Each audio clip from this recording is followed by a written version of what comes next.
All right, FightHype.com here with the one and only Michael Yormark. Once again, suited and booted, looking so good. much. Thank you. Just because we've already asked you the past couple of days, once again, we got to ask you again, what do we got on today? Custom jacket, always. Canale tie, Hugo Boss pants. I got the Saks, rocking the Saks shoes from the Boca Raton Town Center Mall.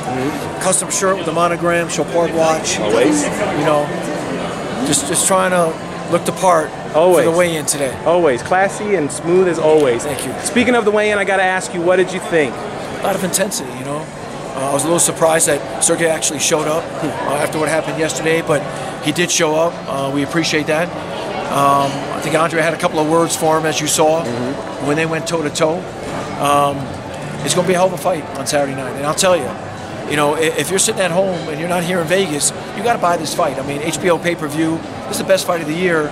And you see the animosity, you can feel the tension between these two fighters, and it's real. Yeah. This isn't hype, this is real. Yeah. Kovalev, he had some final words for Dre up there. I mean, he's getting real personal, saying he wants to end his career, and like Dre said, that's kind of bringing his family into it.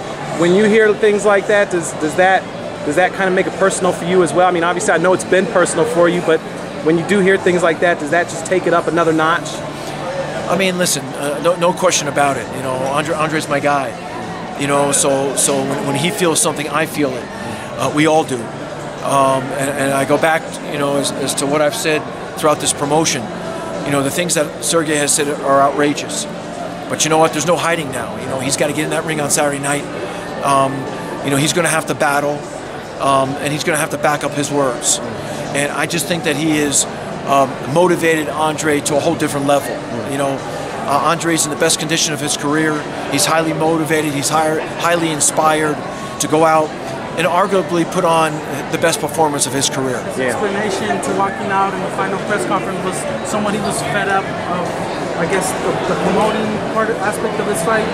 What did you make of that when he said that? I think that's garbage because he's done nothing. He hasn't promoted the fight. All he's done is make outrageous comments. We've responded to the outrageous comments, and then unfortunately we've gotten under his skin. He hasn't worked at promoting this fight. He doesn't really have a big fan base, to be quite honest with you. He's never proven that he can sell tickets. He surely doesn't impact the pay-per-view, so I'm not sure what he's talking about. You know, you're a fitness expert as well. I don't want to tag you with the expert, you know, phrase, but you are into fitness. So when you were up there and you got an up close and personal look at Kovalev, do you feel like he's in better shape for this fight than he was for the first fight? I think it's hard to say. I mean, I think his body looked the same. Obviously, he came in at 175, the same weight. I couldn't really tell whether or not there was a different distribution of that weight, you know, throughout his body, his upper torso. I thought Andre looked real solid. He looked bigger, a little bit bigger to me. I think he did. You know, listen, he's gotten much more comfortable at the new weight. Let's not forget. You know, for the first fight in November, he had to, you know, go up to that weight, to light heavyweight. Now he's been there for a while, you know. So I think he's feeling comfortable at that weight. And so, yeah, he looked a little bit bigger. I'll tell you, you know, when they stand toe-to-toe, Andre looks like he's the bigger man. But it'll be interesting to see what happens. You know, now, between now and fight time, these guys will hydrate. They'll put on some weight. We'll see how Sergey looks when he gets in the ring. We'll see how Andre looks. Your final prediction? I think it's going to be a good fight. I think it's going to be close in the beginning. But I think Andre's going to take him out. You know, I really do. I'm not sure if this thing lasts more than 8 or 9.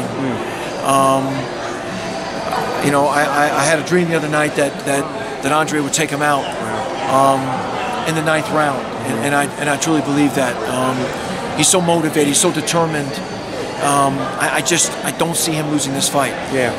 And if he's challenged, we've seen it before. He can overcome challenges in the ring. He's got a great corner. He's well prepared. One last question from me. What do you do in the final night leading up to the fight? I mean, do you go home, do you relax, or are you still working, you still grinding and getting amped up for tomorrow? So we've got a media event tonight where, you know, we're going to honor the media at 7 o'clock. Are you going to be there? Yeah, I'll be there for a little while. We have a cocktail party between 7 and 10. Okay. And then I'm actually hosting a dinner party right here at Strip Steak for Kevin Durant's dearest friend. Oh, okay. So we've got a lot of our Rock Nation athletes coming. Kevin will be there as well with some of his teammates, and so we're excited to celebrate Charlie Bell's birthday, his 34th birthday. I'm hosting that party. Wow. After the dinner,